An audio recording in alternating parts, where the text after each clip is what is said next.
Canada and the United States are escalating rapidly. This isn't just another trade dispute.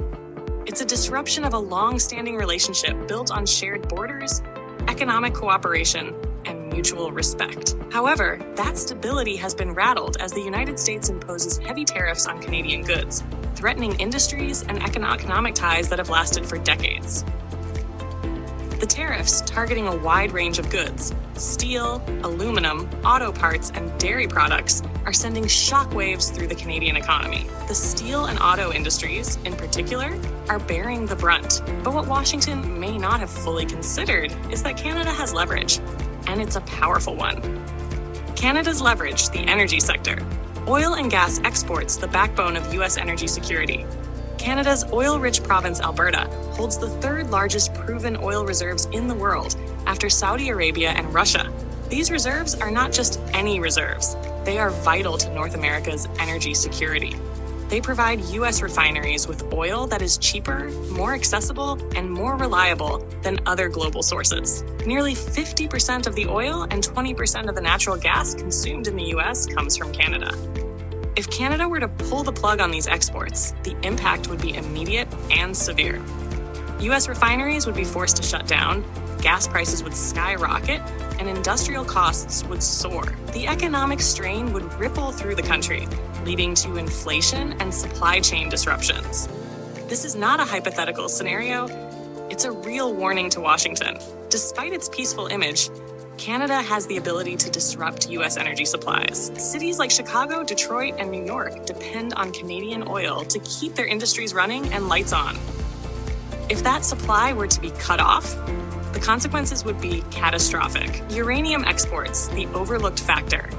In addition to oil and gas, Canada is also a crucial supplier of uranium, an essential resource for U.S. energy production. Canada is the world's second largest producer of uranium, with high-grade deposits located in the Athabasca Basin in Saskatchewan. The U.S. imports nearly 20% of its uranium from Canada, which is used to fuel nuclear power plants. If Canada decided to restrict uranium exports, it could disrupt the U.S. nuclear energy sector, leading to higher electricity costs and energy shortages in key states. Canada's plan, finding new markets. With tensions on the rise, Canada is exploring new markets, including China and Japan, as alternative buyers for its energy exports. China. As one of the world's largest energy consumers, China presents a vast opportunity for Canadian oil, gas, and uranium. However, Canada would face challenges, including geopolitical issues, long-term agreements, and China's existing ties with other energy producers. Japan, heavily reliant on energy imports, could become a reliable partner for Canada. However, logistical challenges such as building pipelines and increasing LNG export capacity present significant obstacles. While Canada has vast resources, pivoting away from the U.S. market is not easy. Expanding energy exports to Asia requires years of infrastructure development and billions in investment.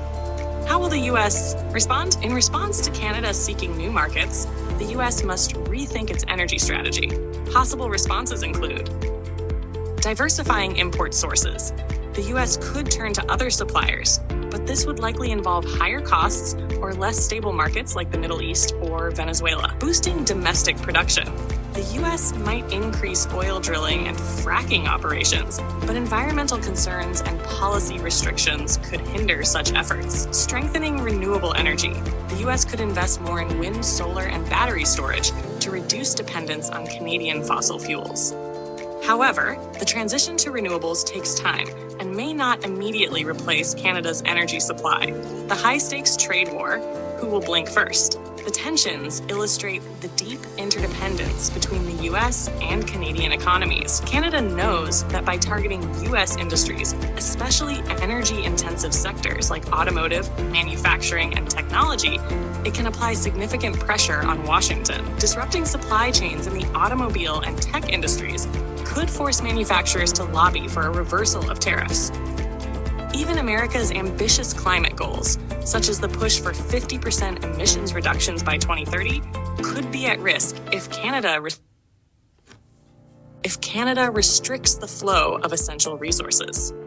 The U.S. is deeply reliant on Canadian energy and raw materials to power its green tech industries, which include electric vehicles and renewable energy projects. Then there's hydroelectric power, another crucial energy source.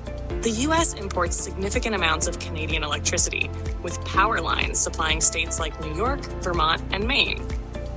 If Canada were to cut this off, the effects would ripple across the entire economy, causing power shortages and possibly higher energy costs. What's next? Canada's strategy is clear. Apply enough pressure so that industries within the U.S. start lobbying Washington to reverse course. The automobile sector, energy companies, and tech giants will all push for trade stability if they start feeling the economic squeeze. But the big question remains, how far will Canada go? And how will the U.S. respond if this trade war escalates further?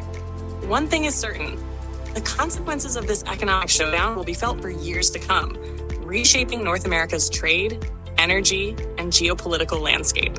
If you enjoyed this video, don't forget to hit the like button and subscribe to the channel. Make sure to share it with your friends, and feel free to leave your thoughts and comments below.